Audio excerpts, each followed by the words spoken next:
Hello, everyone. Welcome to today's reading.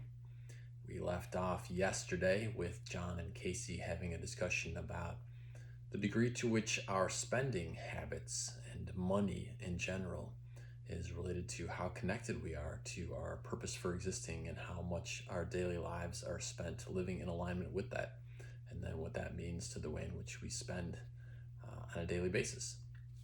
Something which has given him good food for thought. So our cover for today is from Poland. This one has a special place in my heart because my ancestry and my grandmother was from there, and she passed away when I was only about 19. And for her to know that her grandkid wrote a book that has been published in the Polish language would have been about the greatest thing ever. So hopefully, wherever she is, wherever her spirit is, she finds great joy in that, because I know it would have meant a lot to her. All right, we're going to jump in here with chapter 15. When Casey returned, she refilled my water glass and sat down across from me. John, when I took your dishes to the kitchen, Mike reminded me about something you might find interesting. It relates to the discussion we are having on the challenges people might face when they're trying to fulfill their PFE. You mean like my question about how do they make money? That's part of it, and there's more. I looked at Casey. I'd like to hear about it. For this to work, she began, I need you to think about some of those people who we were talking about earlier.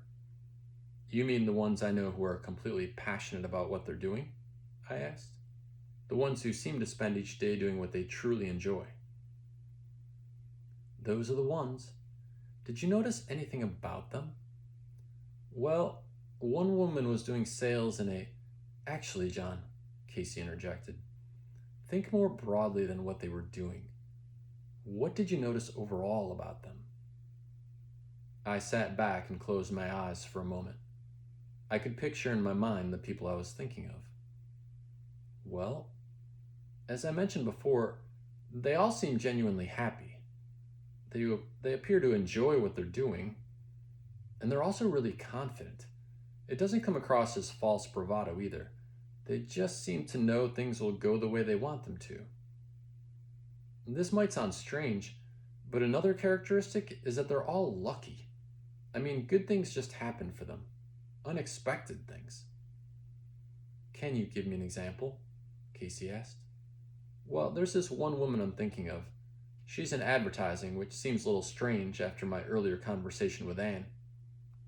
Anyway, she was trying to land a big account. I don't even know what it was for anymore, but I remember it was a big deal and a lot of other people had tried for it and failed. Well, she decided she wanted to land it. And 2 weeks into working on the materials for her presentation, she received a call from an old college friend.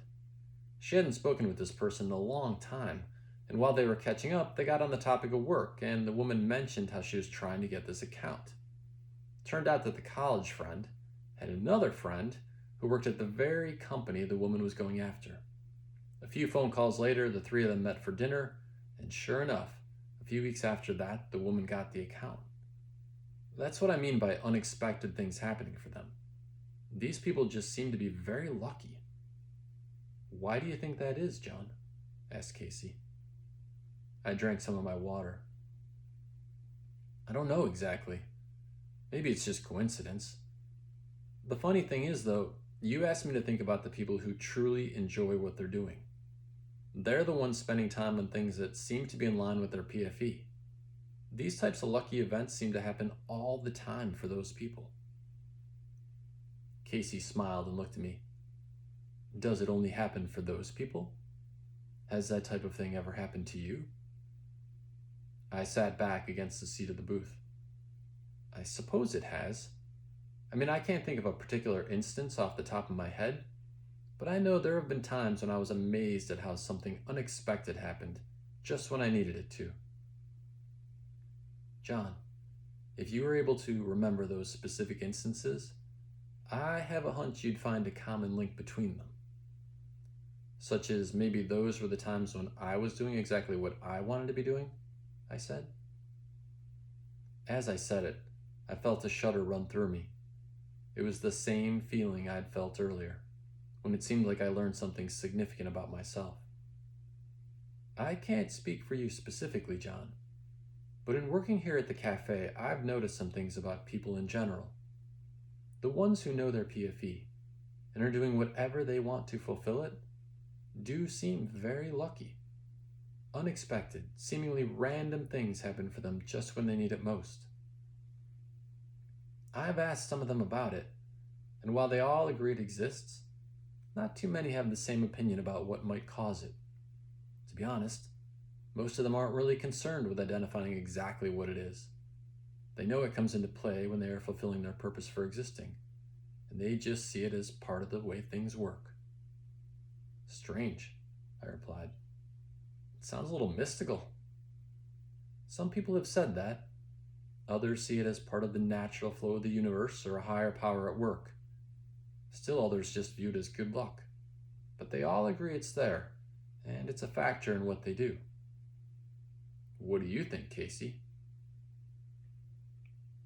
This time it was she who had to pause for a moment. Honestly, I don't know.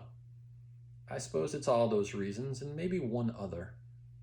Have you ever heard of the theory of exponential numbers? I'm not sure. Can you explain it to me? Sure. It's really pretty easy. I'll give you an example. The theory of exponential numbers is that if you tell someone something, and you can get them to tell other people, and those other people still tell more people, then before long your message has reached many more people than you personally talk to. Kind of like passing along an email, I said, where you send it to 10 people and then they send it to 10 more people and it keeps on going.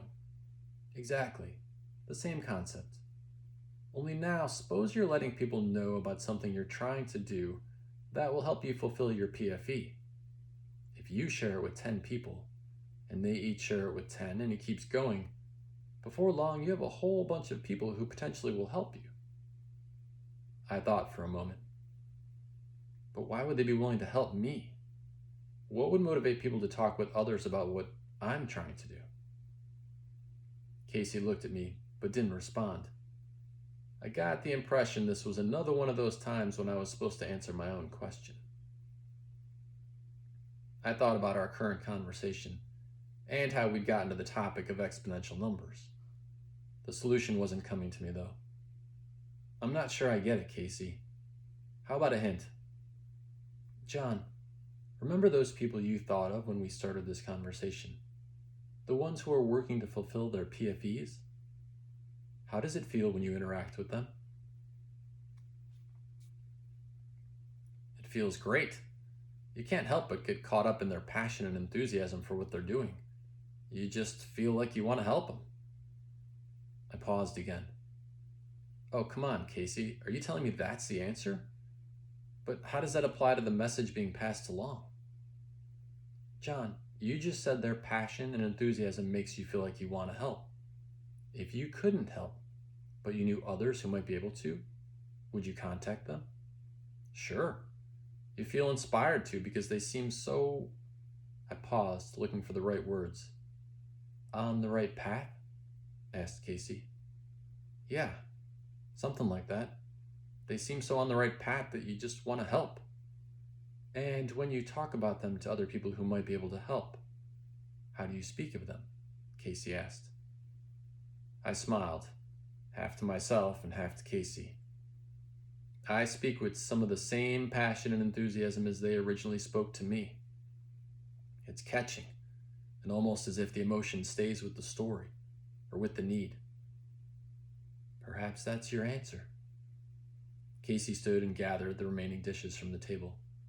I'm impressed, John, she commented, holding the empty plates. You must have been really hungry. It's the food, I replied. It's too good to pass up. I glanced at the kitchen and saw Mike. He waved, and I waved back, feeling a little less self-conscious this time about the whole waving to cooks in a diner concept. Casey, I don't suppose there's still a piece of that strawberry rhubarb pie left. She laughed. I'll head back to the kitchen and see what I can do. All right, everyone, that's our reading for today. Be well, be safe, be healthy. I'll see you tomorrow.